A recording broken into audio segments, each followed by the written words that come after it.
കിടന്ന് തല്ലി പിടിക്കല്ലേ? രണ്ടുപേരും കൂടി ഇങ്ങോട്ട് വിളമ്പിക്കോ. ആ പ്രശ്നം സോൾവ് ആവട്ടെ. ആഹാരം കഴിക്കുന്ന എങ്ങനെയെന്ന് മാമൻ കാണിച്ചു തരാം. ഇങ്ങനെ വയറു നിറച്ച് ആഹാരം കഴിക്കാനുള്ള യോഗം ഉണ്ടാവണേ. ആക്രാന്തം കാണിക്കാതെ. ഇത് ആരും എടുത്തൊന്നും പോകുന്നില്ല.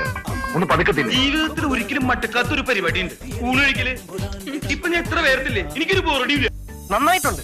ഇവിടെ ഈ വെജിറ്റേറിയൻ ഫുഡ് മാത്രമേ കിട്ടുകയുള്ളൂ. Chicken 65, tandoori 25, mutton 85. ഇതൊക്കെ കഴിച്ചാണ് ഞാൻ എന്റെ ബോഡി മെയിൻറ്റെയിൻ ചെയ്യുന്നത്. കാടയുണ്ടോ? കാട ഇറച്ചി ഇല്ല സാർ.